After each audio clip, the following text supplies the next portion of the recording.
So I'll call the meeting to order. And ask for the approval of the agenda, and I guess we've got a couple of additions, right? Yep. Did everybody get a copy of that? I had a short meeting with the chair of the archives committee. Yeah, so that's on the last page. That's in the package. Yeah, and I think that's already a part of the agenda. Yes, I think you're right. Yeah, so then we just got to add 7.6. Yeah, I was going to suggest a 7.6, a discussion on researching heritage properties online.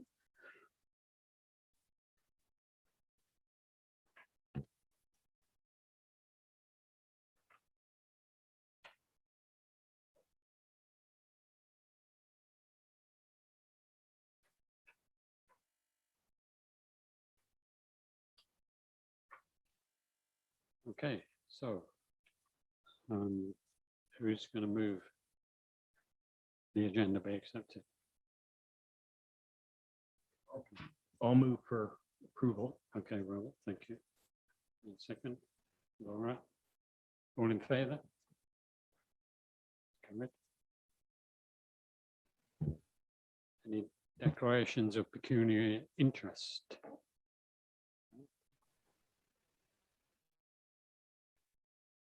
The minutes from June the 7th, approval. Are there any corrections or additions? No. Okay, somebody want to move? Okay, thank you. And second? I'll second. Robert. All in favor? It's carried.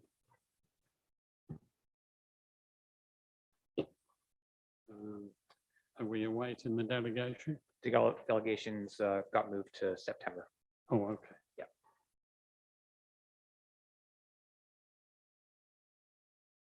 That makes every bit of good sense. And so we'll move on to the business side. And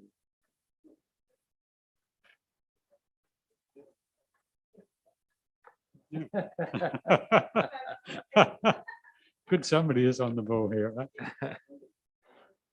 Okay. So what are we doing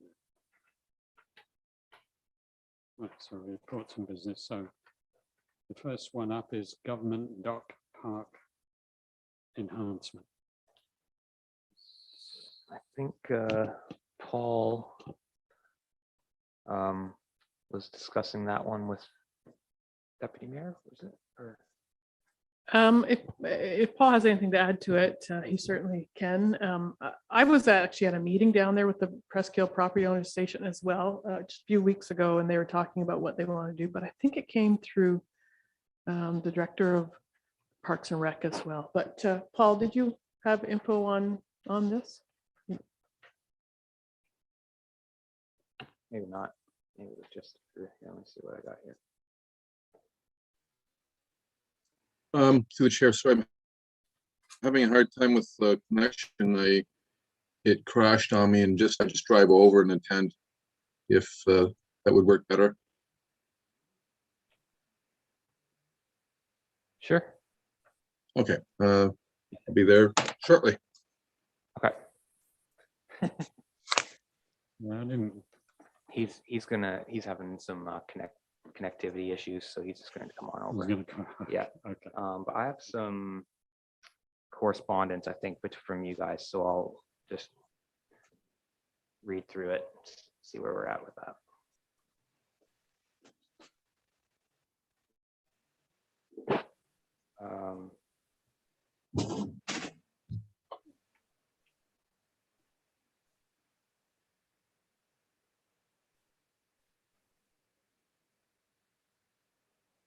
So I guess it was started in reference to the cleaning of some of the plaques and all that kind of thing.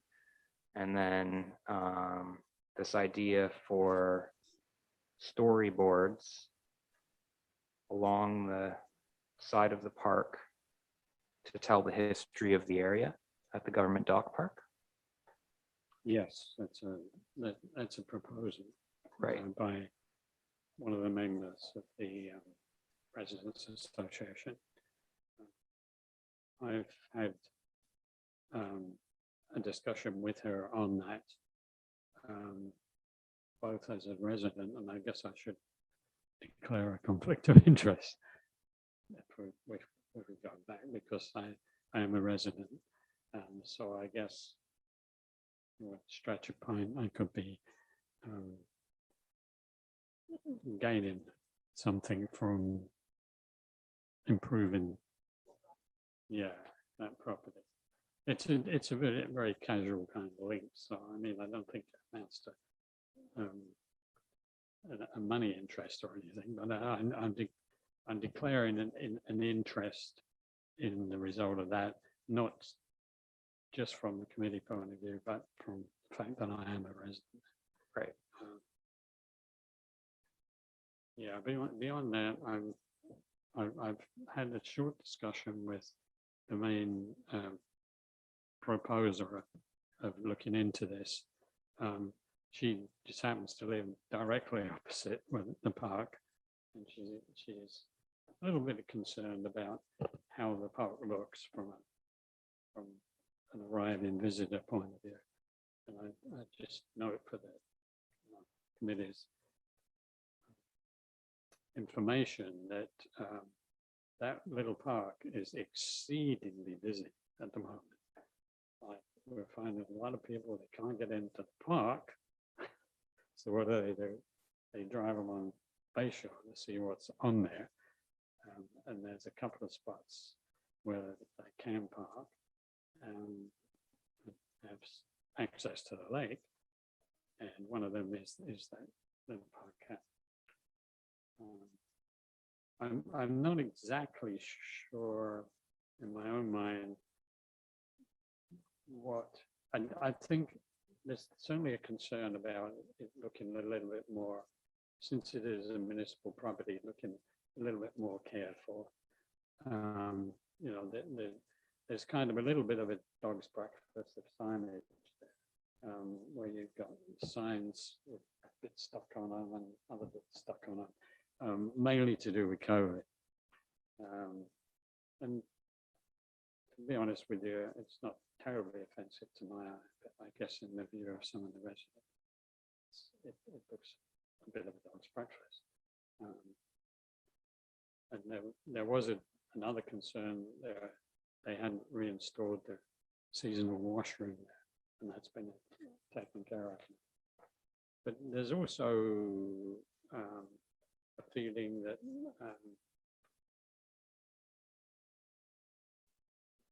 the people that are concerned about it would like to see the existing heritage signs spruced up, and also proposing that maybe there could be a line of heritage boards on the east side of the property, sort of kind of leading down to the water. So as people go down there, you can see these interesting notice boards reflecting the history of the hotel, the old hotel that was demolished. The existing one was installed, I believe it was a centenary project in the year 2000. There were a number of, the first batch of those plaques put up around town, and that was one of them. The plaque, I mean, that's right. The park also has a large number of plaques, more to do with the park, but also some significant ones from Brighton's history point of view, notably the Speedy. I can't remember that person. There's a person buried there. Yeah, so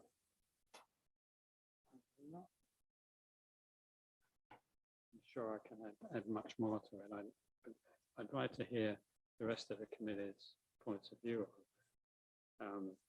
We know the cost of those plaques. They're like $1,500 a shot, and that's pre-pandemic, so who knows? Yeah, so I'll leave it at that. gets some of the rest of the committee to comment. It's not- So yeah, the plaque down there, it does look pretty rough, right? It's, and we do have some plaques that we need to look at replacing. I don't think it's on the agenda. We did talk about it last time. And I did ask Public Works about it and Parks and Rec, who kind of cleans them. I didn't really get an answer. Someone really just needs to clean them up and monitor them and let the committee know that something needs to be replaced. Otherwise, we don't always know if we're not in those areas. But so the plaque needs to be replaced, whether we can do a whole, side of them. You're right, it is costly and it may be something we have to do over a few years and even just the time, but we haven't done plaques for a few years. If the one we did last one took a little bit. So we do have a budget for it. But I think if this is going through Parks and Rec, maybe we can use some Parks and Rec funds, maybe as well. I don't know, not just our little budget, because we don't have a whole lot. So we would have to kind of coordinate with them. But it's the content and the time for us to research and get the content ready to go and go back and forth and get it right. So definitely it wouldn't be something we would do until next year. And if we're going to do it, we need to know soon so we can start working on it. Right? Is that what, Dave, if we were? Yeah. And I guess from, if this committee is going to be involved, then it has to have a history, heritage thing. Exactly. And I think we would only be involved in those plaques. Right. Is it possible for us to have Jim Miller at our next meeting and we can discuss the whole thing as a whole, like that, only our part, the history part of it, but what, and then we can figure out what we want to do and what they can contribute maybe to the price of the plaques. And then we know for next year whether this is a project we're going to have to do. Yeah. Those are my thoughts. Anybody else? Okay, I'm thinking the signage we have at Memorial Park, the big map, maybe we should be going to something similar to that down in the park where it's double-sided. Even if it's one-sided, that's a larger signage and from what I understood, that was just bought off the shelf. So we could access it and continually add, I think it's 6 square feet or 8 square feet of information could be put up on that signage and it could be changed or information for Parks and Rec, for heritage. And that might be a more inexpensive way that we can see where we accessed it, and we could put a couple of them there. What I was thinking is I haven't been down there since February. It's was a little isolated then, but it's still one of the great spots to photograph ducks in wintertime and that. So I thought it looked pretty good, but I guess if there's a lot more traffic and that people have more interest in it, I think it's a good idea. I think we have a good resource in Brighton Digital Archive, and maybe we invite a little community participation, see what do a simple survey, see what the residents would like to see. Maybe we do something simple, see if we can see what, and then we could narrow the gauge and look at the hotel, look at the pavilion, the dance pavilions, and somebody's family history. And that's my contribution on that. Anybody else? Well, is it the dock that's at the end of Harbour Street? No. No. So this is something in Presqu'île Park?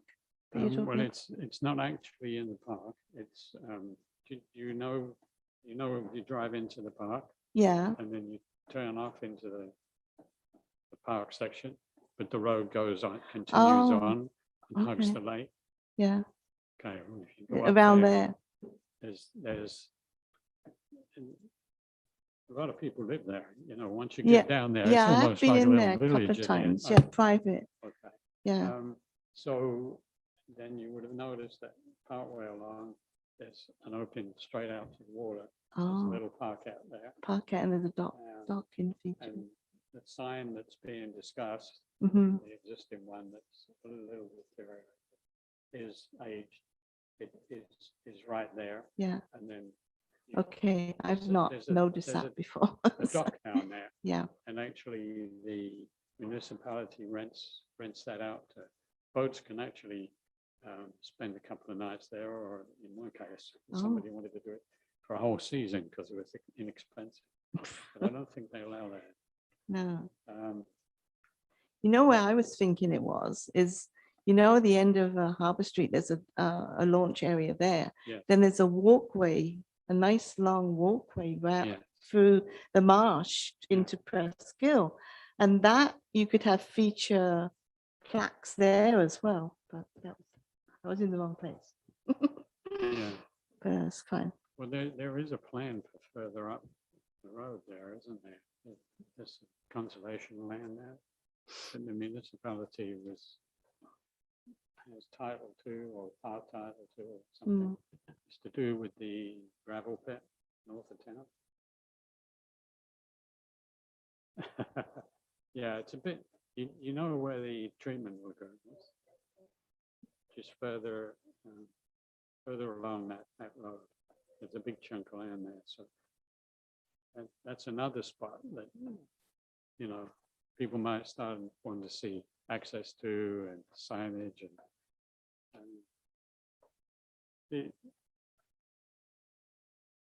yeah, I guess my only concern about this particular issue, since it's the one on the table, is that if it's Heritage Committee, then we need to have a solid heritage base.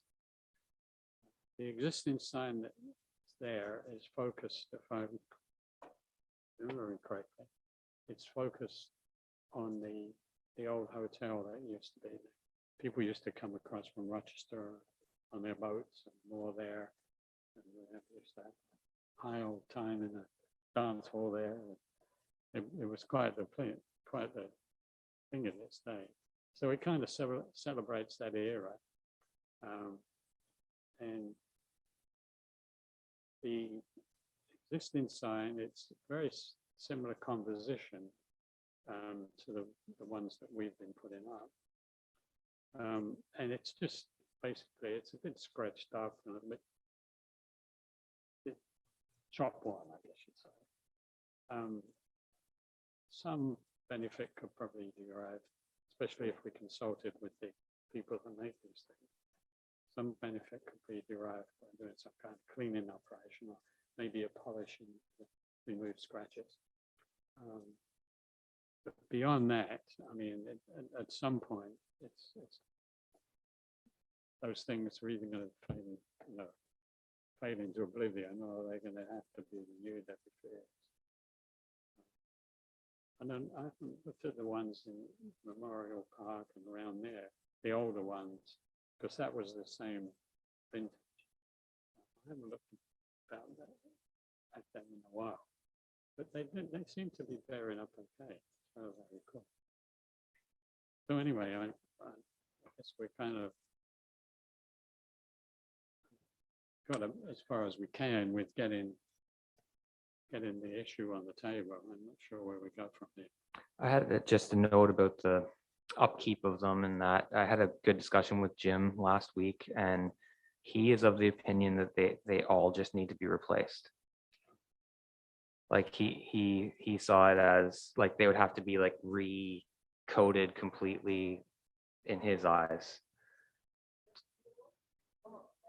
Well, I guess we'd have to have like an inventory of what we're looking at, but like that one in particular, because we were talking about this, and then he said, and in referencing some of the other ones he's seen, that he thought that they should just be fully replaced. If we do that as a committee, we don't have funds to go and do anything new. That's the problem, right? We have a very small budget for it.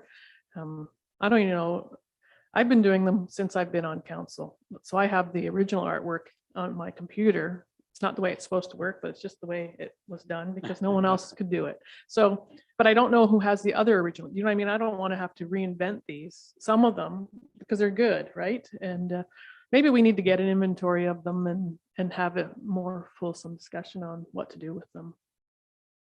Yeah, well, you bring up a very good point. Is this really heritage advisory? I know, We've done our advising. that's right. You know, these particular places are worth. Yeah, memorizing. I was looking at the one at Memory Junction this weekend, and it's like a plexiglass coating on top. So it looked like it could just be cleaned off. It got like white fungi stuff on top. So there must be something there that could clean that. The stuff underneath is fine. Oh, oh. Yeah, that's a good point. Mm. I mean, that's just a question of consulting with the.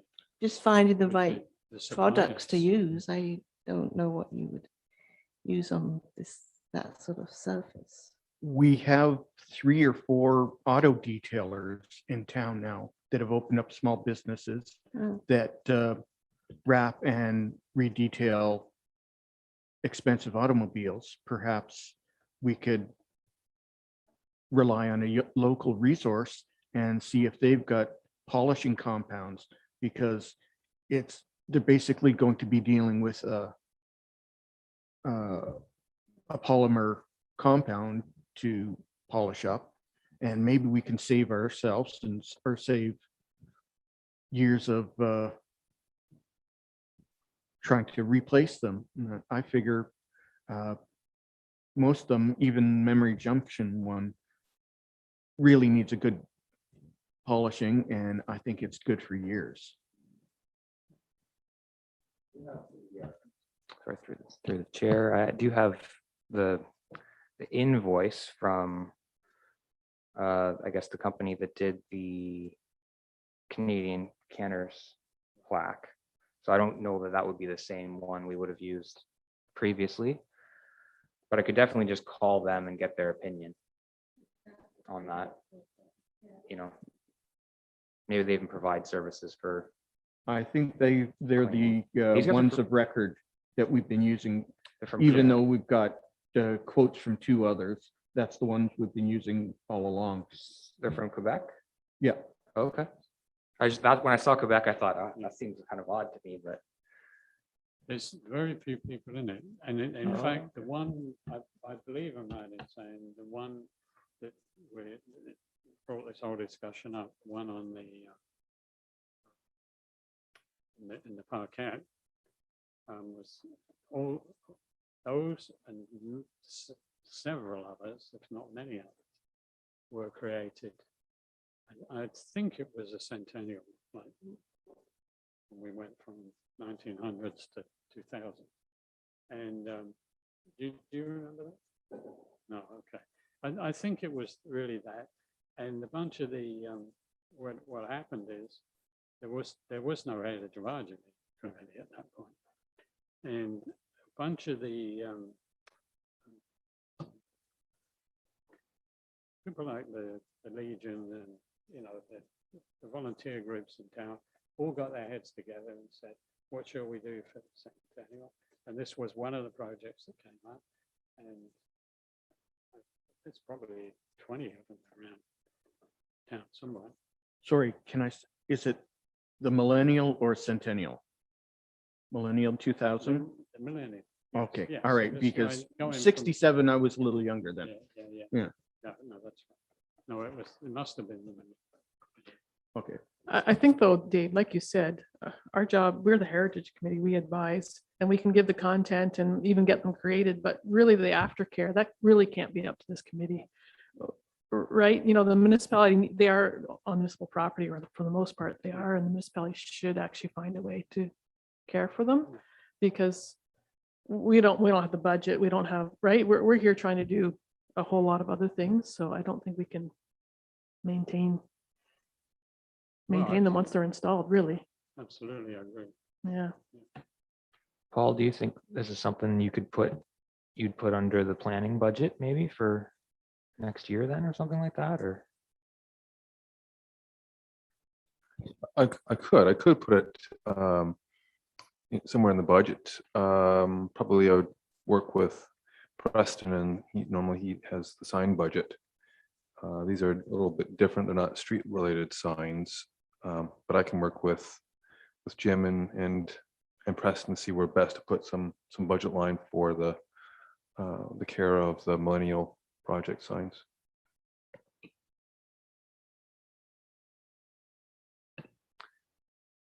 So I guess your point to maybe invite Jim at the next meeting to see if we can make some sort of partnership for that initiative, for the dog park initiative, could bring this all together at that time. It certainly could. And I think the idea of bringing Jim is that we'll only take care of the heritage part of it. Whatever else happens at park has nothing to do with us. Yeah. It's a Parks and Rec thing. We can only contribute our part. We have to make sure we don't do more than what we need to, or have time to, or have the expertise to.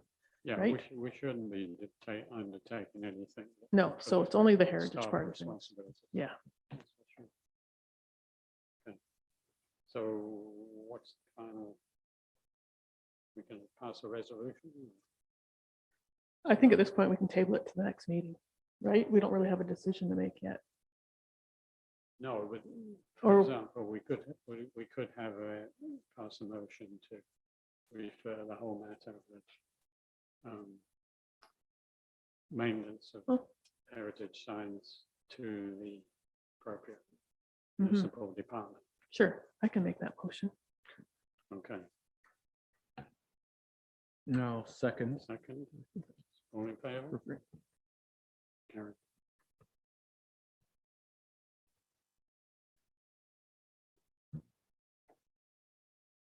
Okay, that settles the maintenance of the existing signs.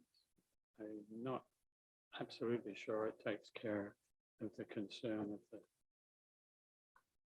the person that brought it up in the first place, regarding other facilities in that park.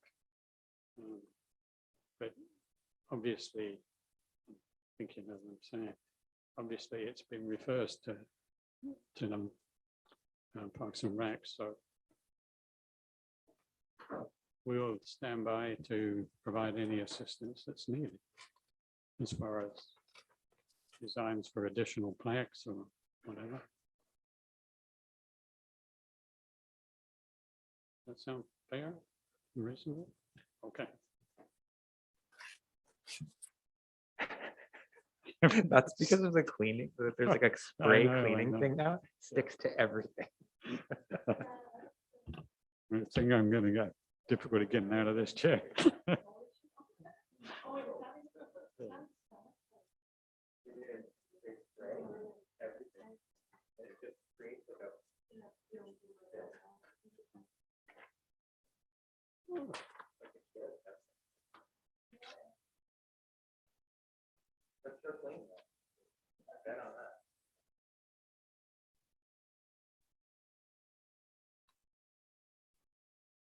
Okay, so I guess we're about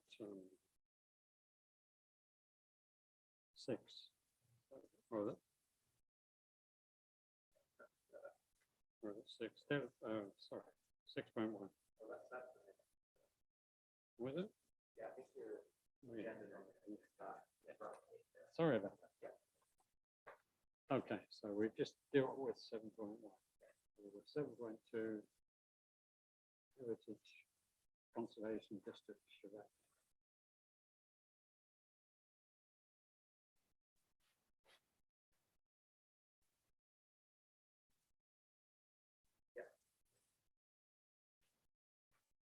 I'm just going to speak to that.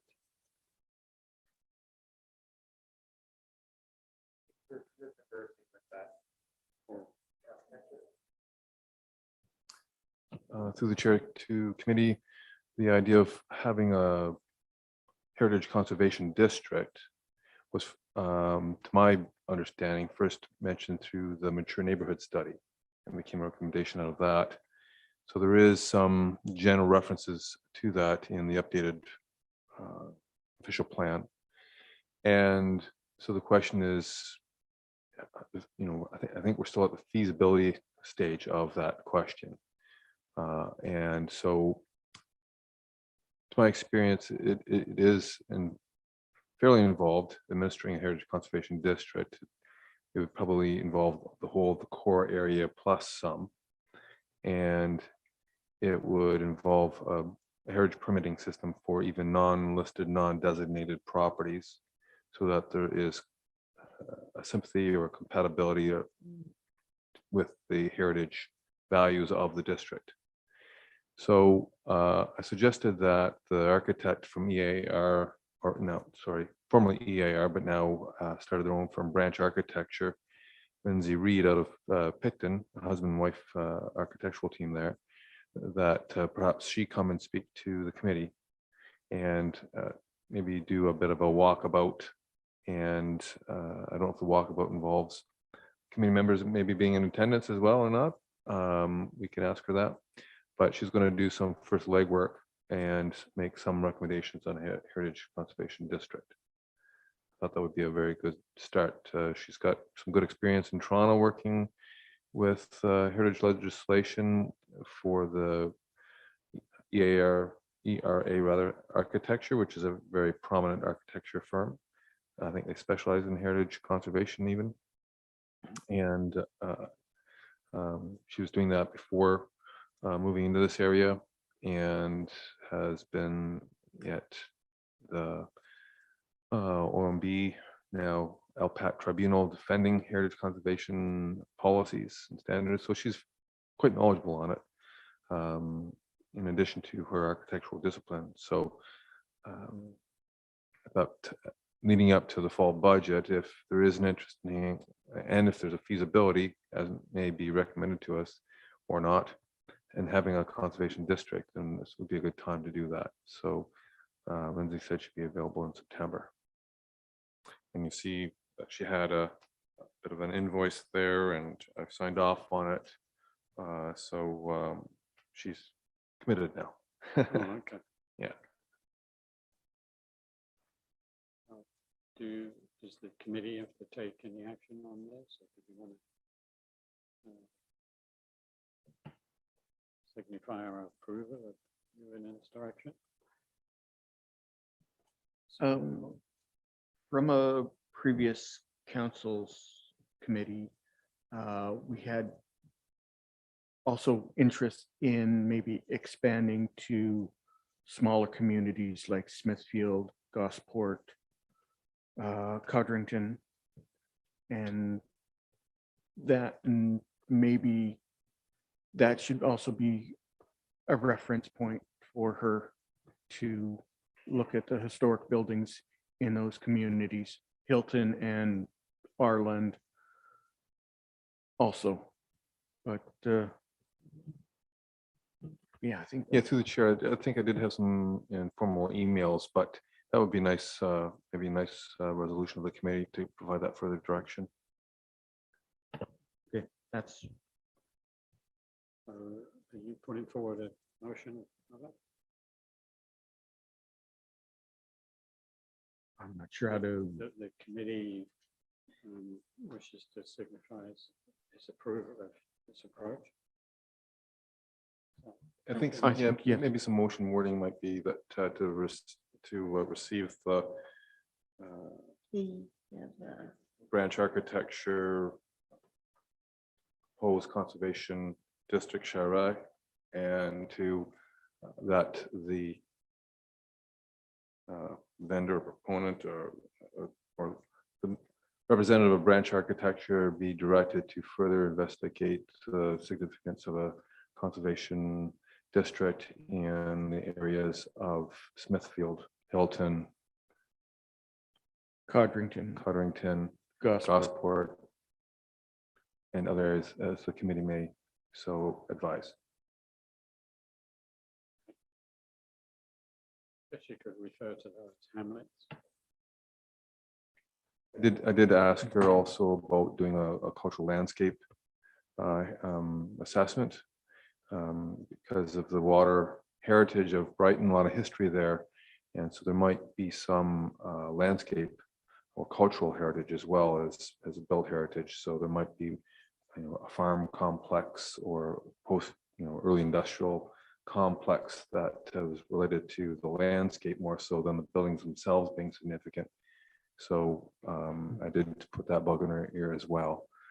And also with the history of orchard farming and some rural industrial, I'm not sure what representation we might still have of that, but I did say, maybe keep that in mind as well. Look at some of the landscape cultural heritage that we might have related to that very much historical lifestyle here. Water powered mills and historic trails and that work too. Yeah, it would be good features. Yeah, sure. Good thinking. You got motion for us?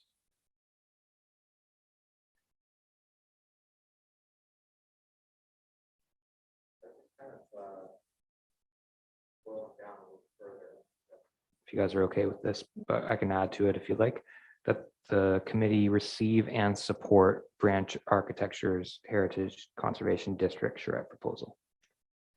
That way I can just show them the support, go ahead with it. Mhm. Okay. with you? Yes, that sounds Just great. make it the second up. Yeah, second it. Okay. All in favor?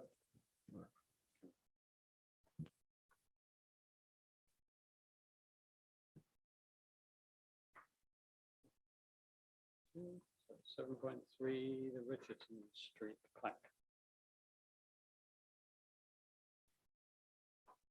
Anything to report, Robert? No, the owners are still waiting to hear from Union Gas and Oh, Hydro One for the designation of lead lines at the front of their property. And they continue to call weekly to them, and they're still 6 to 8 weeks out unless. If you need locates done, you go online and you fill out the paperwork. They're done within a week or two. They don't call them directly. You just choose, you just go on to locates. I don't even know Paul, you would know the name. They shouldn't have to wait that long. I guess one call, Ontario, one Yeah, call. there's one call, that's right. If you're able to give them that info, instead of calling them directly, locates are done pretty quickly. That way. Okay. I think I'm online, or there's a number, you can Google it, yeah. It initially there was a delay because the property ownership was going from partners to Mhm. individual. So that's all stabilized and We have the sign already ready to go, right? it, We're just waiting yeah, to it's like install, yes. gathering dust. Yes. Yeah, that should speed it up for them. okay. Talk to them again this week. I'll get you that information, that okay information.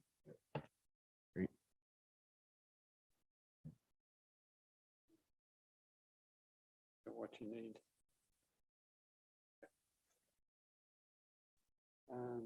7.4 Heritage Property Tax Relief Program.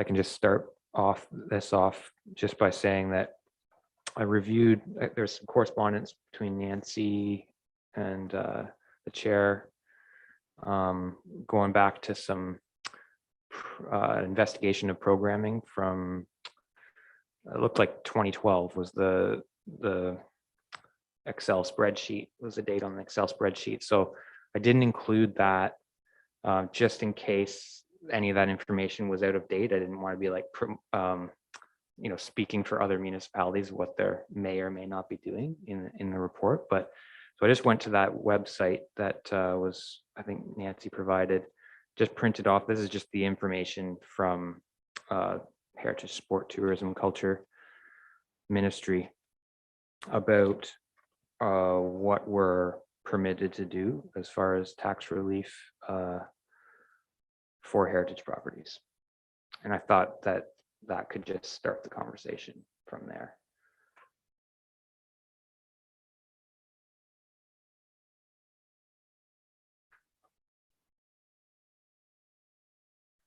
Just a few comments to the committee. We're bringing forward a CIP program in September, our drafts of policies. And one of the options, and a CIP is under Section 20 of the Planning Act. So you have options under the Municipal Act as described here. You can also do it under that section of the Planning Act because it's one of the few sections where municipalities are able to give grants or loans without it considered as bonusing that's otherwise prohibited. And so there is some significant interest in doing this for people who own heritage homes because they're expensive to maintain. And as we're hearing, they're expensive to insure. So sometimes the interest is in encouraging people to restore the heritage properties in accordance with the attributes for which they were originally listed or designated. And yeah, it can be expensive. So sometimes providing a little bit of relief can go a long way. Sometimes, usually not far enough in the view of the property owner, but over a period of time, then it can make a big difference if it's a relief given for 5 or 10 years or something like that. So it seems reasonable to me to look at something like this. Expected concern that might be expressed from others is that someone's got to pick up that difference. So it's the rest of the tax base has to pick up the difference. So it's not that someone's not paying, someone is paying. It's just that the heritage property owner isn't. Normally it gets kind of targeted at priority properties in particular, if there's a lot of takers for the program. Would that apply to listed homes or just designated homes? Usually just designated. It's a kind of a carrot to Yeah. get people to designate. That makes sense. Yeah. And how many designated homes do we have right now? 7, is it? Designated. I think there's only about 2 that are lived in. I think the others are like churches and Yeah, we don't pay. the Proctor House. So their insurance, maybe that's cheaper because they're not, people don't live, they don't use them as No, residents. Proctor House pays 10,000. Hmm? Proctor House pays 10,000 a year for their Oh, insurance. do they? Yeah. Yeah, anyway. Okay, so they will have to pay, I guess, churches. So there's, Churches I don't think pay. there was about 10 that I noticed that was Designated. designated, yeah, on the list. I would think it would have to be designated in order for this Yeah. to be effective. Yeah. But I understand the concern that could come along with it too. Yeah, Prince Edward counties didn't have a tax relief program, but they did have a grant program, and you had to be designated to qualify for that designation, for that grant. Mhm. And so there was a full program there, and I participated in the drafting of some of that, or the editing of a first draft at least. So we have material from which we can borrow and work with. I don't know if I should mention this, but in the UK, seniors of a certain age with, depending on the income, get house tax relief as well in the UK. So my mother, who was in her 90s, ended up paying any house tax by the time she stayed in her home. Yeah, I think that's kind of unique to that country.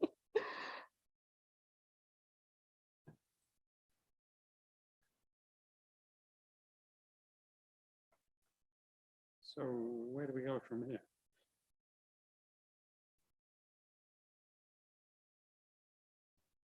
Would we have to decide as a committee whether or not we want to continue, the planning department to continue to investigate that? Like, we don't get to decide on that sort of thing, but, right, that would be council, but do we want some continued work in that area, or? Yeah, I guess what we're looking. Or is at it this happening point anyway? is getting some feedback, please. I'd like to talk to Lindsay Reed in September to see what she has to say about the program legislatively between the Planning Act and the Heritage and the Ontario Municipal Act and the Heritage Act. There's different statutory approaches. Maybe we employ all the tools. But if there's interest of this committee for staff to follow up and take a look at a program, then I think we can do that.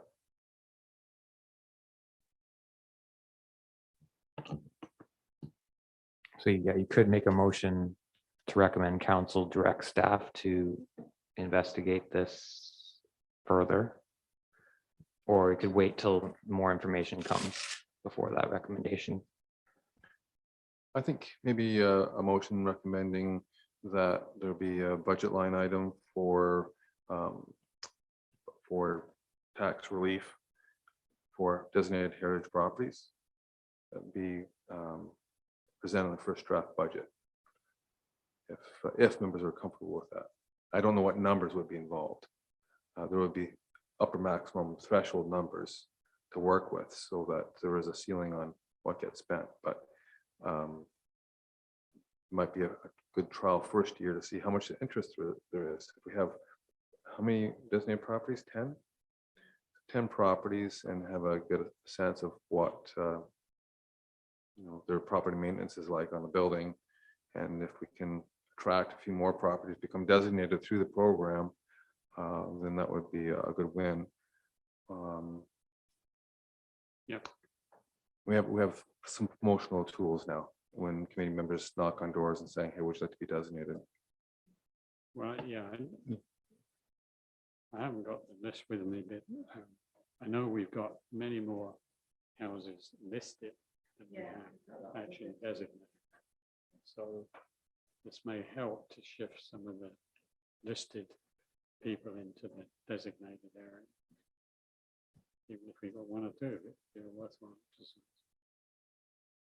So if we make this motion, it would be to recommend to council that it be added. When that comes to council, would you be able to speak to it? Because I think that council needs to understand what this means as well. I would be happy to, yes. Okay. I just wrote a quick motion here. Again, you can let me know if you want any words changed, that the committee recommend council establish a budget item to provide tax relief for designated municipal properties. Oh, designated. Yeah, sorry. Well, better to word it, properties designated under the Ontario Heritage Act, just so people are clear this isn't something you just do out of the, airy-fairy, say your house can have it and this house can't. Mhm. This is an Ontario-wide program.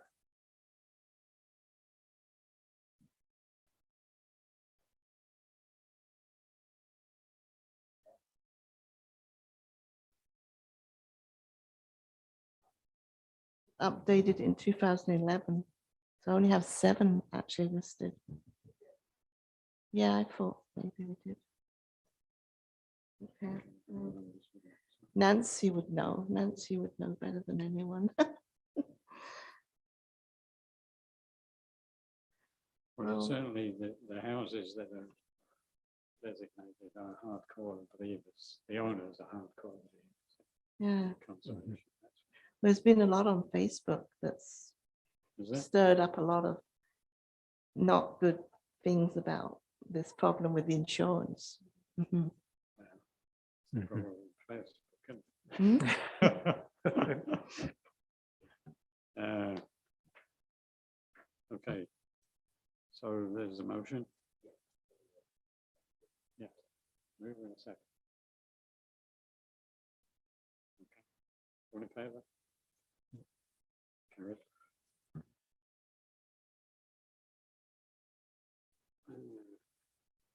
History event partnership 7.5.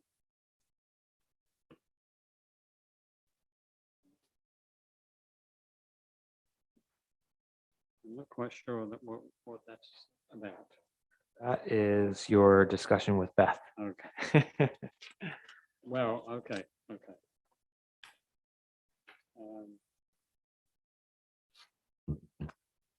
You have a note of the informal meeting I had with the chair of the Brighton Digital Archives. And I got some feedback from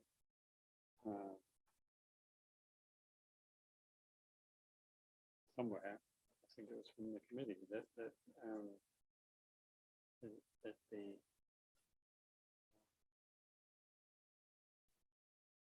Digital Archives Committee were interested in partnering with us, particularly on some kind of history event. I anticipating this will be similar to the one we've done annually. I think it's in Heritage Week, February, I believe. But when I sat down with Beth, and this was a completely informal meeting, no minutes or anything like that, although I did produce this, and Beth had a copy of it. And there wasn't very much discussion on the normal history bit, but I got a distinct impression they were not going to do that next year. Perhaps that's just to do with the COVID situation. Yeah, wider. But they certainly want to work with this. The images of the designated list of properties, which we have an inventory of pictures, but they're pretty old. But they want to put them on this Vita database. Now, I'm not very particular with the Vita database, but I guess post images and they're accessible by the general public.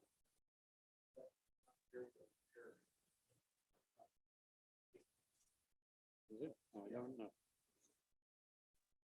Call it Vita. What's the IT program?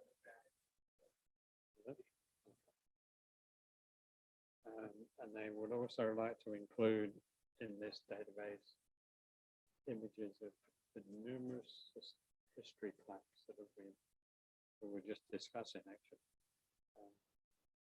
So they would like to, on this database, they want to include images of those properties, images of the actual plaques, which presumably will be accessible as a in the municipal piece on file for when the plaques were ordered and received. So rather than taking pictures of it, which is kind of fraught with problems because some of them are marked up as for discussion. Some are positioned where they probably take a pretty good picture, others maybe not so much. Anyway, that's one thing we want to do.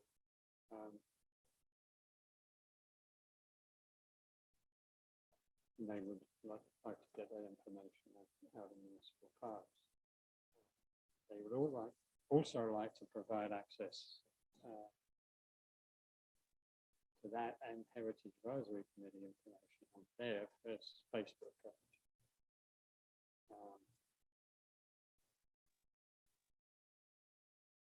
so we get that one out. Let's discuss that one first, because I'm not at all sure what actual information should be posted to a third-party website on these things. Anything posted on Facebook, Facebook claims as their own product now that they can monetize. We've even seen them advertising hotels in the area using Brighton Municipal building as the GPS location to use for Facebook hotels postings on over the past couple of years. I would rather them pointing, if they mention anything about Brighton the municipality, point them to our website that is being enhanced continually and controlled by us. I only trust Facebook as much as the gossip that's on it. So first thing is, if we're going to discuss a partnership with the BDA, they should actually come as a delegation so we can all hear from them and ask questions back and forth. Because now we're just kind of talking, second, third hand. But I would suggest maybe we do that for the next meeting or the meeting after, so we can really kind of have a bit of a back and forth. I think it would be helpful. I think they're just trying to promote heritage. And the reality is, if you want the younger generation to be interested in heritage, we need to use social media in order to promote that. I'm sure we can find a safe way. I mean, the reality of social media is the reality. Yeah, you can love it and hate it, and we all do probably. But if we want the younger generation to know more, that's the way to do it. So, I mean, I think these are things certainly worth further discussion, but it's probably good to have a bit of a back and forth so that we know we're clear on what really needs to be done or what we want to do going forward. Does that make sense to you, Dave? Yes, Just to kind of in terms of moving forward. I mean, this was just a starting point, right? Yeah. No, I get that. I think through the chair that it came up at 2 previous Brighton Digital Archives meetings about what do we want to do for history event for Heritage Week this year, because I guess I mean, this is going back before I arrived, but from my understanding, at one point this group organized the events and then it moved to their side when they separated to their own group. So it came up and it was basically just a big question mark of, would they be interested? So I think that was mostly what their feeling was, is there even an interest in this group partnering with them to figure something out? If there is, that would come, I'll bring that to their next meeting and say yay or nay. And then the bigger conversation can kind of begin. But so I think that was kind of the purpose of seeing if there's any interest here or any ideas here on what that could possibly look like. Is this the Digital Archives group? Yeah. But they was slightly partnered with us when I first joined this committee, and then they wanted to go separate. So I'm a bit lost on what's going back here. Well, if I can just add to that, what happened is the Digital Archives evolved as a sort of a community organization, and they started doing the good work that they do as a separate entity, nothing to do with the municipality. And then it was decided to have a Digital Archives committee sponsored by municipal government. So we got two separate committees with separate terms of reference and so on. And as far as I can see, I was somewhat involved in making sure that obviously the Heritage Advisory Committee was a separate group. And that's the way it's been for about 2 years. Yes. Now there seems to be more of an interest in sort of partnering with us, as opposed to two separate groups working in isolation. But I'm just going on that one meeting, but there seems to be a lot of goodwill there to work together to make good stuff happen. I would like to see some partnering, some of their projects where they're harvesting images. They seem to have their agenda to harvest images, but not documents that we might find a reference to. So perhaps we can come up with if they're talking with Memory Junction and digitizing images and not necessarily digitizing documents, perhaps we can make suggestions and we can create a dual point of reference, so we can support their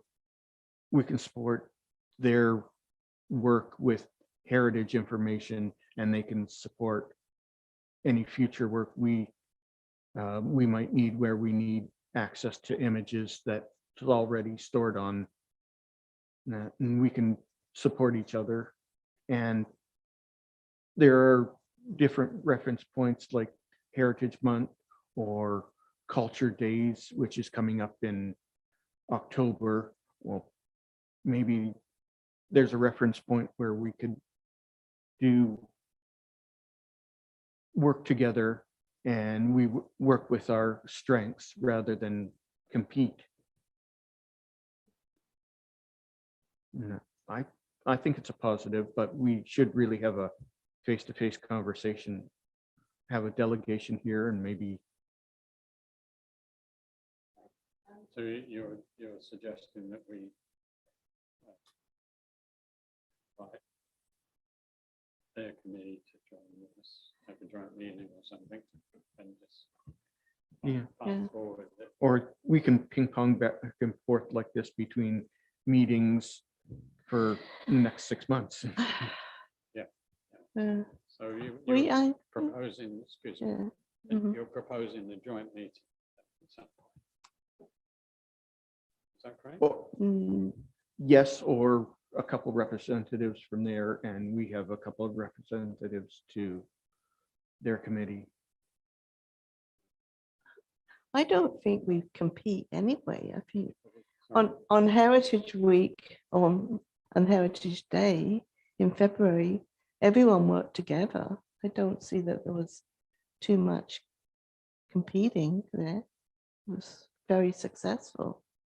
So I don't know whether if joint meeting I is don't know at this necessary. point. That subject didn't Yeah. come up with the chair, I don't- of whether they were going to be doing that next year. Mhm. Or rather, next year. I think, Laura, you wanted to say. Yeah, just the Digital Archives Committee was originally actually a subcommittee of the Heritage Committee for a number of years. They were actually not on their own. And then it was decided to have them become their own committee, just because we all had enough work to do that it was a bit better that they're a separate committee. But there were some things that we collaborated on, and I think that's what we're just talking about. It's hard for us to collaborate on anything when we're not at the same meeting. So I think a joint meeting might be a good idea to talk about the things we want to collaborate on, and then we know. There was a time when I was on like one committee, but I also went to another committee meeting or we would send someone to another committee meeting so that we can collaborate on things. Same thing, Apple Fest, we have a lot of other committee members that will come to that to collaborate. So I think our committee has our mandate and we need to kind of stick to that, but there are some places where we can certainly help each other, and there could be some overlap. So I think it's worth having a discussion about it.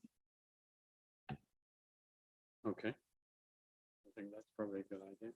I'd just like to clarify a couple of points though with the committee is I have my concerns about providing access to images of people's homes, basically, the designated homes. So we, the municipality, has that information, but we don't kind of post it anywhere that I know about at this point. And I originally, when most of those homes were photographed, and people signed up to have them listed or designated, it was completely open, permissions were gained and so on. I don't have access to all those files, but they're there. I wouldn't like them to show up on another database someplace else. I don't know anything about Vita. They might be, they probably are a very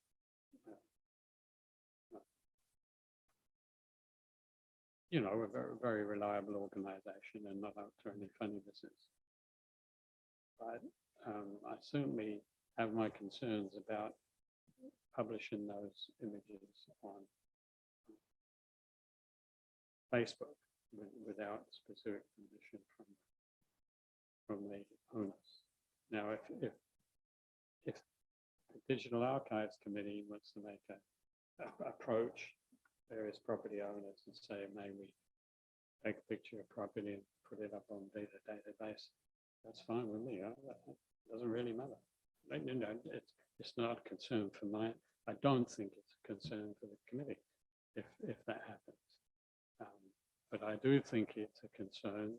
In fact, I feel very concerned that if the images that were produced back in the day, really for just the information of the municipality, were to suddenly go out in the chattersphere sphere, I have concerns about it. I know the Digital Archives, any pictures that they take, they get permission before they take the pictures. I don't think they want our old pictures. I think they just want to know if they're allowed to go approach. This is me just speaking from understanding how they operate, because when they do their calendars or anything, if someone brings them old pictures, you have to sign off the permission. So they won't produce anything without permission. So even if we provided them with information, they would probably go and get that permission, or maybe we need to get new forms signed by everyone. I don't know, but I agree. And I don't think it will happen, but that's a good thing for us to discuss and know how we move forward with that, because we can't just willy-nilly start giving out that kind of info. I understand that. And the homeowner, it might be good to revisit, because a homeowner might give permission in the beginning when they first listed, but now it's very different, right? The kind of media that's used. I mean, we've even got one property now that's changed hands. So the original owner signed up. This person hasn't signed up for this one. Now, mind you, they bought a listed property, so you know, they have to live with that. But you know, to me, having these properties protected is great, and we don't want to do anything to jeopardize that. We don't want people discovering that they're in social media somewhere or some other format. Have you ever had anyone delist? Sorry? Right, any, Delist. oh, is that the right word? Unlist? Yeah, You know, there's been, I believe not. no, I just wondered if that could happen. It's only happened 3 times in Ontario Oh, since the act. And there's a whole quasi-legal, you have to petition the municipality, and that I don't think it's going to happen. The 3 that were delisted from the heritage, were buildings that were going to be demolished, and they saved the facades. So, and those facades ended up into public buildings over the past 5 years.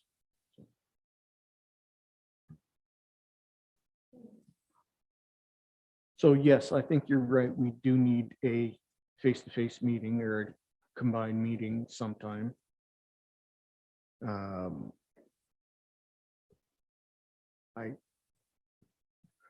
your point, a local real estate company in the area used a historic photograph pulled off of Brighton Digital Archive for the White House in an ad for people to, if they wanted to list or were looking to buy in the area in June. So it's happening out there already. And I informed the owner of the White House, and it is still up there on their website and they said because it was heritage homes, they found the most up-to-date image of those heritage homes in Northumberland, Quinte, and Prince Edward counties. So yes, I think we need to be concerned about giving open access through us. Maybe we need to just say, if you want to use their, talk to the property owners and get a dated signature. Has anybody got any other points to make, or does anybody want to suggest a motion? I was just gonna say, I think you're probably all right with the joint meeting, because even the fact that my original understanding of putting this item on the agenda was for a history event. And then reading your Yeah, notes that exactly. that wasn't in their cards, I'm thinking, okay, so something's, Well, we maybe need to get everyone in the same page here. Yeah. I agree. So we could, I just put this little motion together, if you guys are good with that, that the committee hold a joint Heritage Advisory Committee, Brighton Digital Archives meeting to discuss the possibility of collaborating on events in 2022. Could just leave it blank. You know, Who will talk to them to arrange the meeting? I can just, Will it be a meeting over and above our regular meeting, or will it be?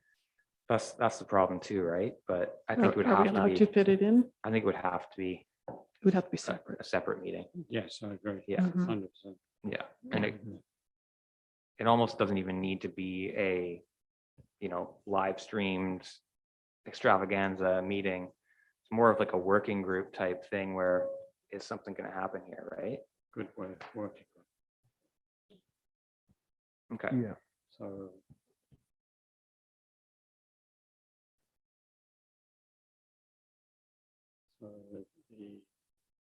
is the committee requesting an informal joint meeting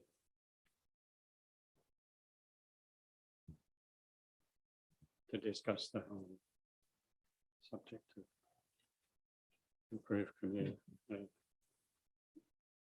And maybe that the committee request an informal joint Heritage Advisory Committee, Brighton Digital Archives working group meeting Yeah. to discuss the possibility of collaborating in 2022. Yeah. Okay.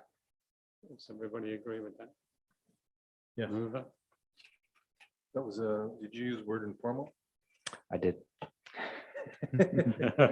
And working group.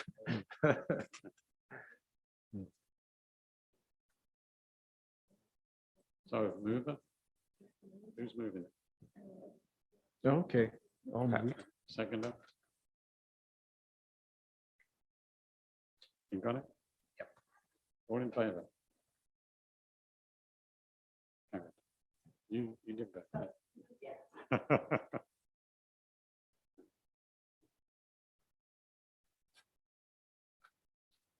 Okay, I just want to note that the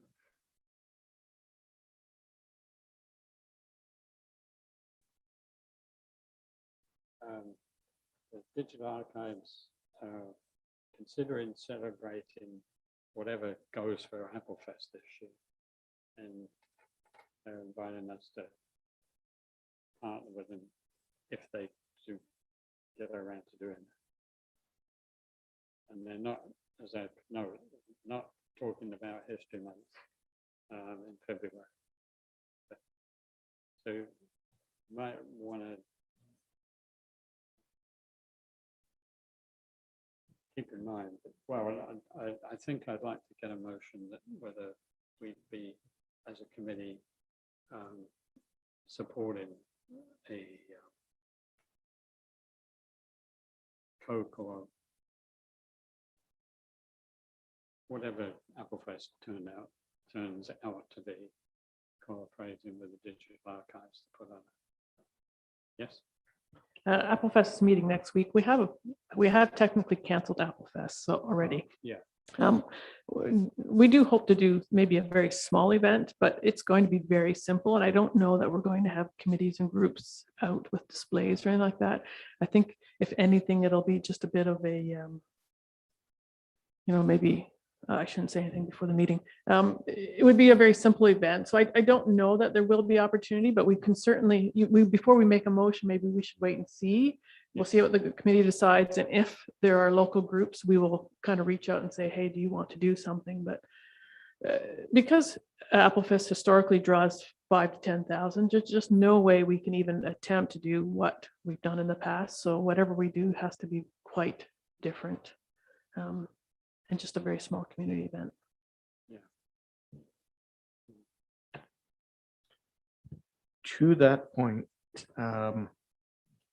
if my computer hadn't eaten itself 2 weeks ago, I would have had the walking tour for Main Street, the walking tour for Brighton, and the updated historic sites driving tour available today. So that might be something we could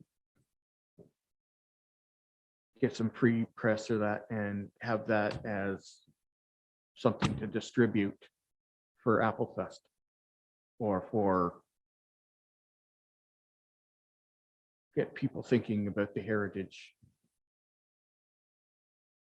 Yeah, I think, I don't know. Or you'd want to review it, have the whole committee review it again and. I think so. Okay, It'd have to be reviewed by the committee and staff before we could produce anything. So Exactly. we may not be able to get it done on time. All right. Yeah, we've still got an inventory of the old ones anyway. Kind of gets people interested. So. did we find the box of them? Oh yeah, I've got the box. Okay. Last conversation, we weren't sure where the box was. I still have the box. Okay. I've been trying to make arrangements. Shift it over to the municipality. Didn't get around to it. How many do you have in that box approximately, Dave? Or hundreds. Okay. Well, like I said, we're trying to do something very simple for Applefest. That could be something simple where we could say, hey, come and get your heritage, and do a walk. I mean, something people can do individually just to celebrate Brighton. I don't know. I'll just kind of keep that in the back of my mind when we have the meeting. Right. Is that okay? Yeah. Yeah, we've already got Mhm. hundreds ready to go, and basically it's a historic document in itself. Yeah, I guess you could say that. Yeah. It's 4 years Long old, time. 5 years old. Mm. Yeah. Okay. Well, we'll just keep it in mind. Like I said, I don't know where the meeting will go, but it's something that simple that we could do on that day. So, okay. All right. So, and just one other thing that I've got in here that I'd like to make sure that committee is aware of is The History Open House is celebrated at the provincial level every second year. And we don't know what's going to happen this spring, but there's a chance that'll be happening. The last time we had one, the Brighton Digital Archives and our committee shared space up at the school. At Hill, right. Right. And that worked out pretty good, I think. No, we don't need to do the same thing over again, but it's something we could pull together pretty quickly and probably share with the other committee. Okay, well, that's that.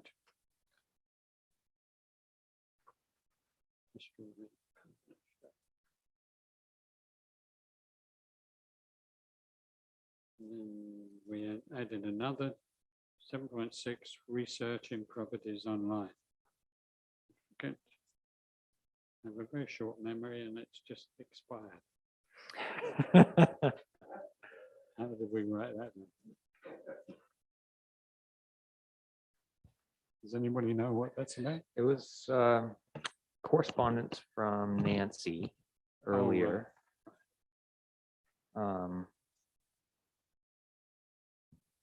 Let's see what she was saying here.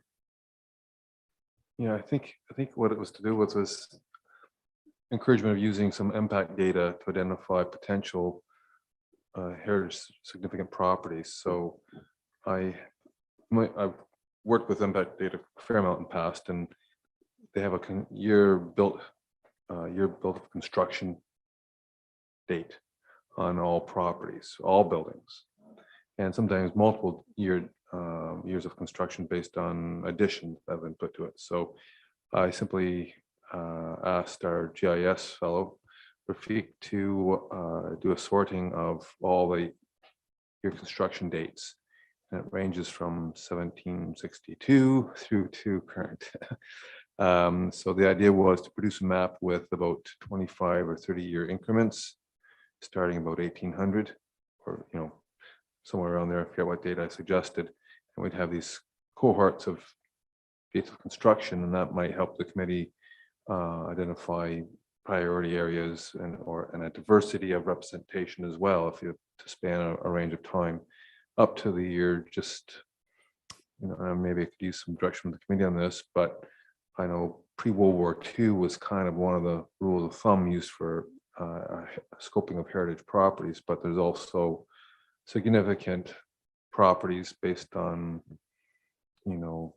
different forms of architecture, early forms of brutalism in the early 70s, or whatever. In Toronto, I think they've designated some properties based on some unprecedented architectural forms and things like that. But notwithstanding special designs and cultural events that may have happened on a particular site, pre-World War II might be a good scoping of properties or buildings anyway. Yeah. That might be useful. So I'm not sure how far we've got to sorting that data out. Technically, it's not too hard to do. And we've had a good start on it, so we can probably get that to committee. And so it would be the mapping plus a side database based on civic address.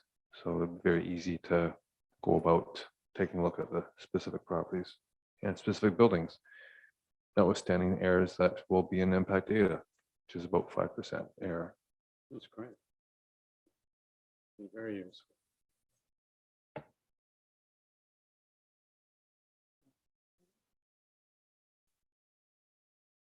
So we don't need a motion on that. We Just information. receive information. Thank you. Previous agenda item: trucking municipal listing 82 Main Street. That's been approved by council, so we can make arrangements with the owner to present over. Excuse me, I think what the current status on that one is, we pulled it because my report was going to designate it, not list it. I'm not sure if we brought it back again or not. I think you caught it. And we pulled it and then we're working. Did it come back again? Okay. See, my memory is good, but not very long. Yeah. For designation? Oh, No, I think Bobby has indicated through the chain of emails that she's very clear she wants it listed. yes. Yeah. definitely. Yeah. Yes, it did. It was approved to be listed. Yes. Okay. Now, With, Yeah, because originally Okay, it so was maybe going to be for okay. designation. You're right. Yes. Paul. yeah, so maybe, Yeah. maybe it just came forward as a direct motion with in the absence of staff report then. Okay. Just on that note, we've heard about Bobby's concern about listing and insurance. A listed property is very different than a designated property, even when it comes to insurance, correct? sorry, A listed property is different than designated when it comes to insuring, or is it just because it's a heritage property? Do you know? well, legally, no. Hmm. Legally, there's nothing to stop. And, there's no reason that the insurance premium should be higher. No. because Unless the owner insists that they have a wooden window instead of a plastic window. But that's between them and the insurance company. The listing process does not have them agree to it. Yeah. In fact, rather the opposite. Mhm. So yeah, so that's not an issue, I don't think. So we should be able to go ahead and presumably. Did I not already see an email that you had sent to? Did you not already send something to the homeowner and they sent back that they're concerned about insurance? Is that not? Did I not read that? That sounds. Yes, that's right, but I've now had another email from her confirming that she's not concerned. Okay, good. I just wanted to. She's, No, Yeah. that's good. Okay, so, so we can go ahead with the yes. perfect. So,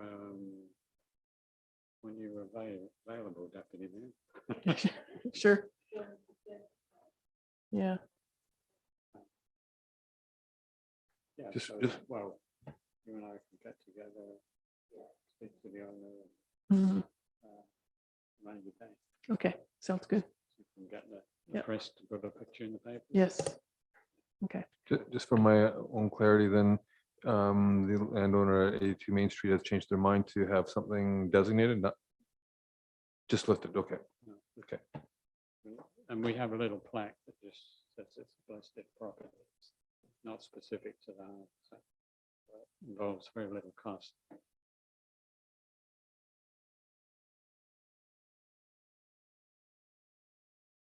So we will try and line up a date to do that presentation, let the rest of the committee know, and you can show up if you're available.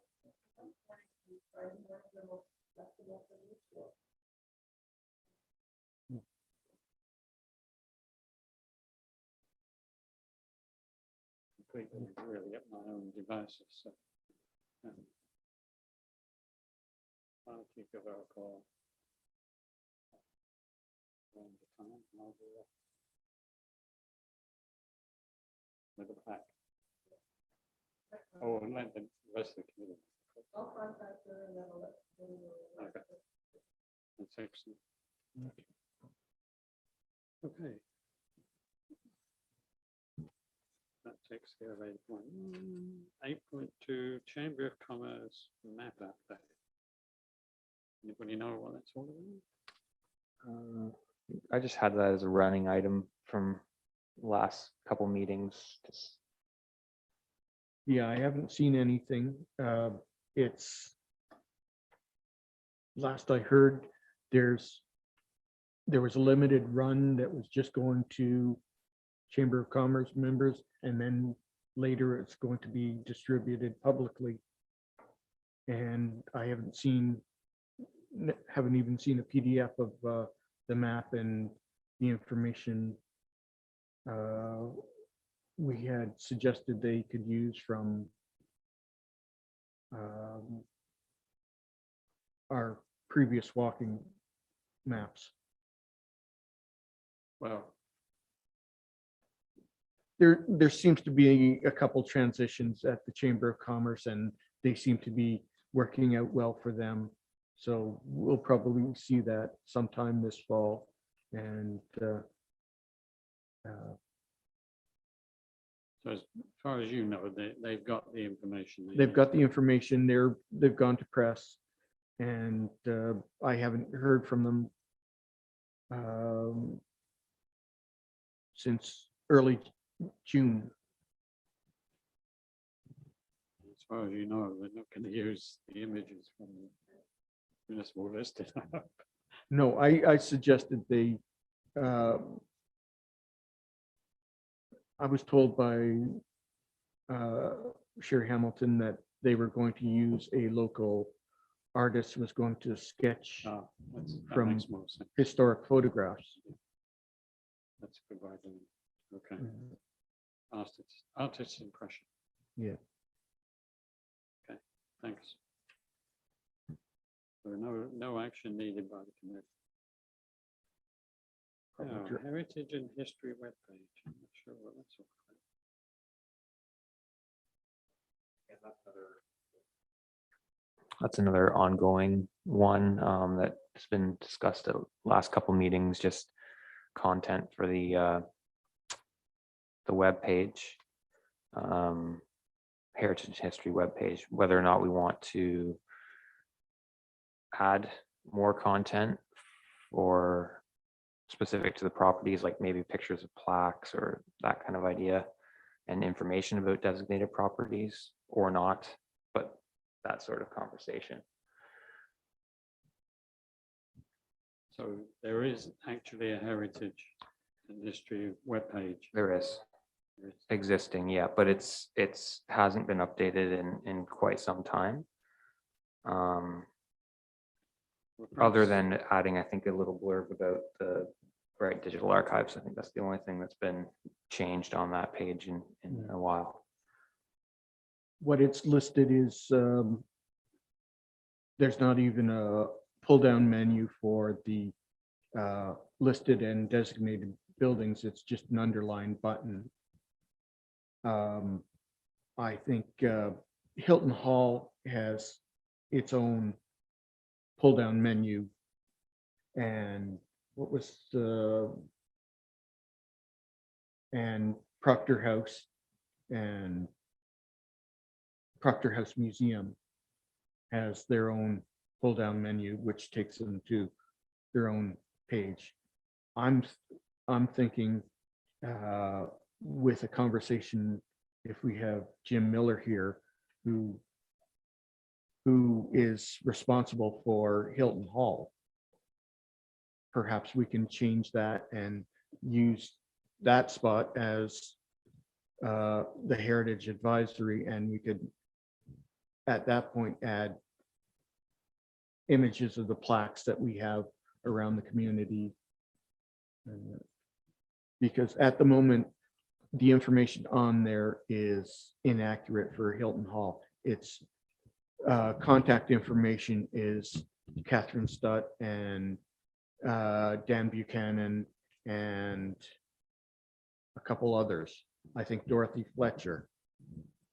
And I'm not sure if the Friends of the Hilton Hall is still existing. It's not that I.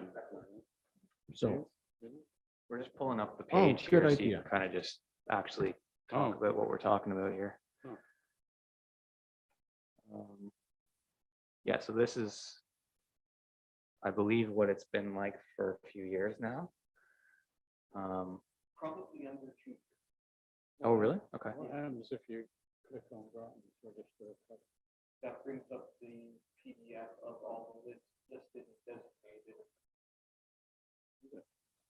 Click on that Brighton's. Oh, you got to do it from up there, right? It's kind of hard to do it that way. Brighton's register of the property. It's one of the red. That one, yeah.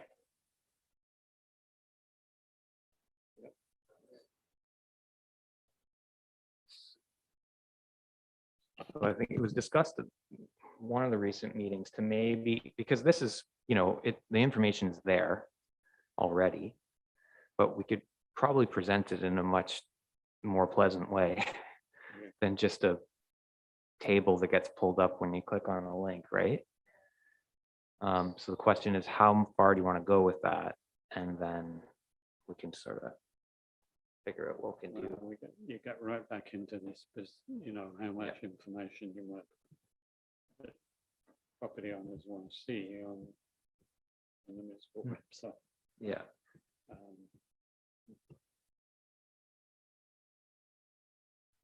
I really do think we need to get permissions so that we don't have to have, you know what I mean? We don't have to be concerned about that. So when they list, we get the permission to do that. And if we don't get permission, then we can still name, I guess, maybe the home and the year and all that, but maybe not the address. I don't know. Do you know what I mean? Like, we're always coming up against this, but it's because we don't even know what they necessarily sign, and it might be time to actually get them all to re-sign. When the house is sold, does it carry over? Not by the owner, or is it by the, is it the owner or the home? It's the home, right? It's the home or the address. Yes. When it comes to like Fife House, is registered as Fife House, but not as 200 Main on the designations. Okay. So who manages this posting? Is it the clerk's office? I honestly have no idea. Like I said, this has been the way it was since I got here. And so, I mean, overall, we have a communications manager. But I can make any changes to this if you ask me to, basically, right? Like I can edit and publish whatever. Well, that's something now, I mean. I think it was 2018. This was collated between the three lists that we had by Patrick, previous municipal clerk. And he put some time and effort into this because we had lists from 2011, 2004, and a couple scrawled lists from pre-amalgamation. Okay. So I think this is accurate to 2018. Maybe we need, it's becoming a historic document in itself. Through the chair, I think, worked on cleaning up a spreadsheet a while back and mapping them out as well. And during the course of the mapping, there seemed to be maybe some discrepancies in some of the actual addresses compared to the intended locations. So I think you might have the last version. I think you cleaned up the last Excel spreadsheet and resolved some of the questions that our mapping fellow had when he went to map some of those records. So we'll have to get that last clean spreadsheet up onto the website.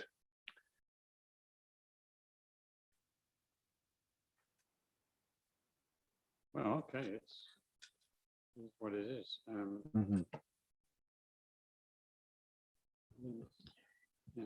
It's informative and it's abstract enough. So it's there as a public document, but we could have more on the webpage too.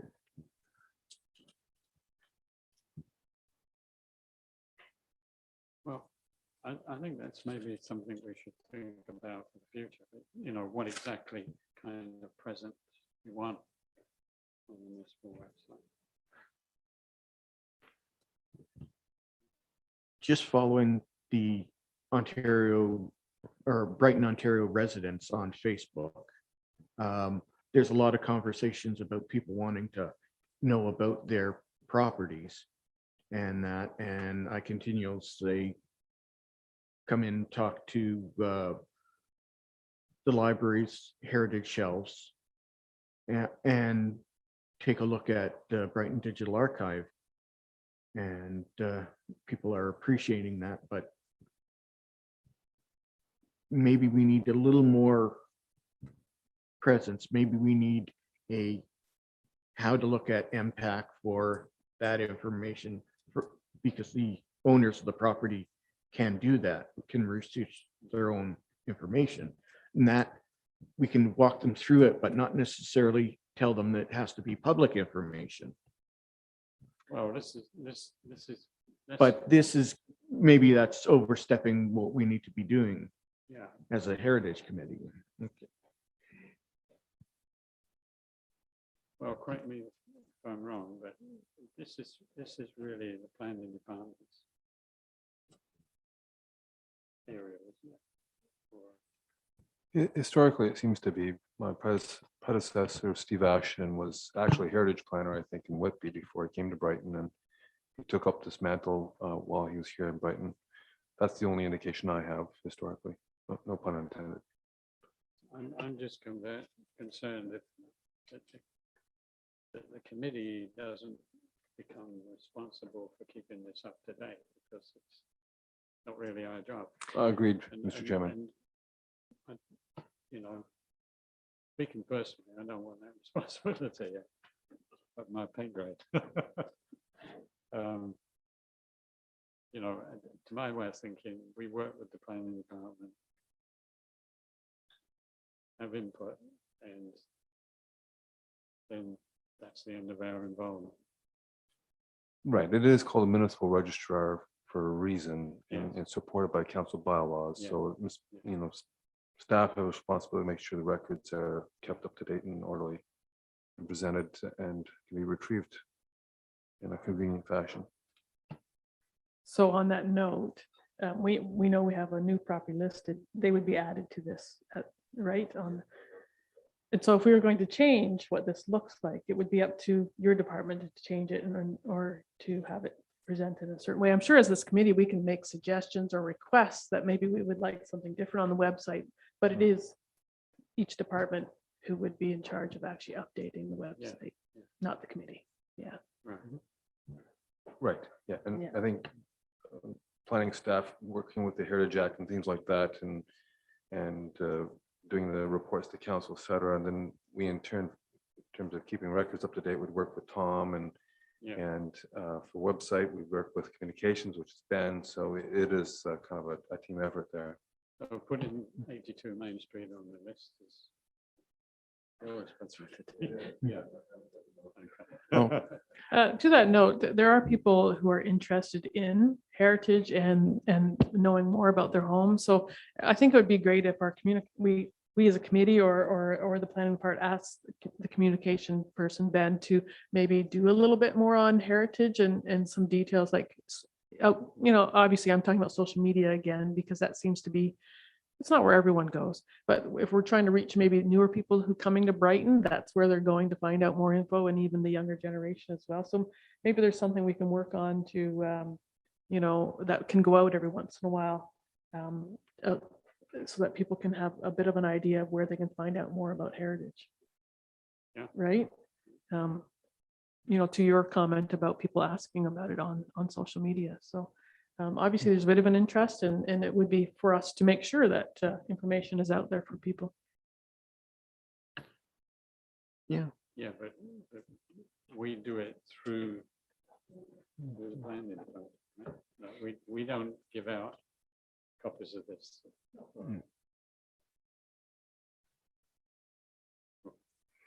It's just a question for my own information. Maybe, I don't know if you might be able to answer, Paul, is I know with the MPAC, I remember I used to work in the tax office in the city of Peterborough for a brief period of time. And I remember we weren't allowed to give out information because technically it's MPAC's information. Like you're not allowed to give that information out on any circumstance.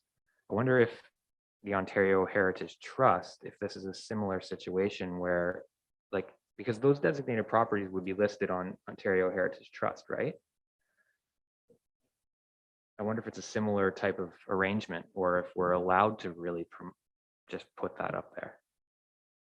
Right, so as this committee makes recommendations to council in terms of listing or designating, and council passes a resolution or a bylaw respectively, if it's a designation or listing, then we give notice to the Ontario Heritage Registrar, and they keep a record as well. And so the matter of impact data, I think that's a little bit separate. I've had some recent conversations with Impact, Catherine Barr, because yeah, they're getting more strict about the use of their data, but it seems to be more of a concern that it's used commercially or gets out of our hands.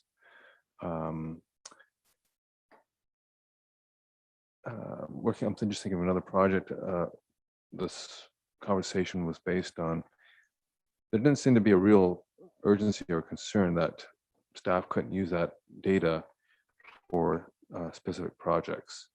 If we're going to use it for long-range term program on a regular basis, that might be another concern.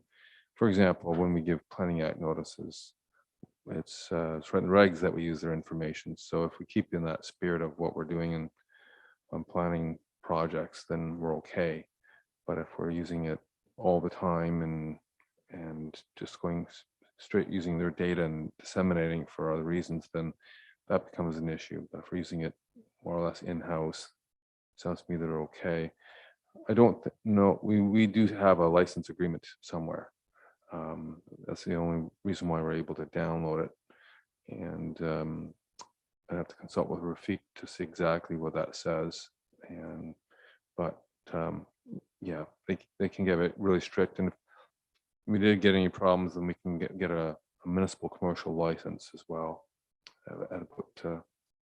That was being reviewed. I don't know if it's come to a conclusion. It was expensive, but I think they were looking, the last time I did one, it was about $2,500 for a lot of data and a lot of liberal use of that data.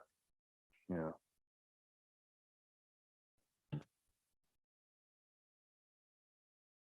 Okay, next meeting day.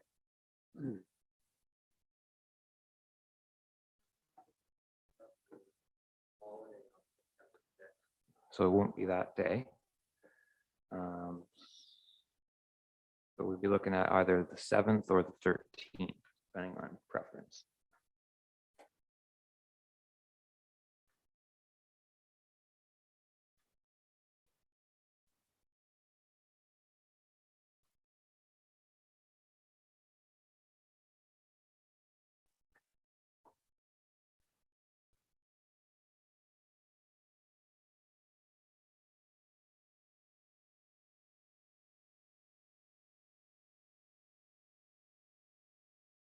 So, what did you say? 7th, 7th or 13th. the 13th. Lucky 13th.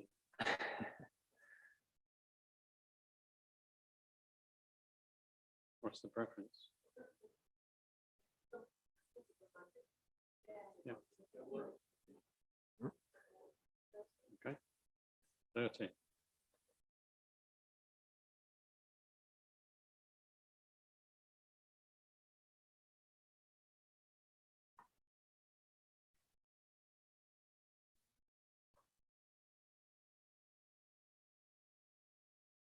And that would be 1 o'clock.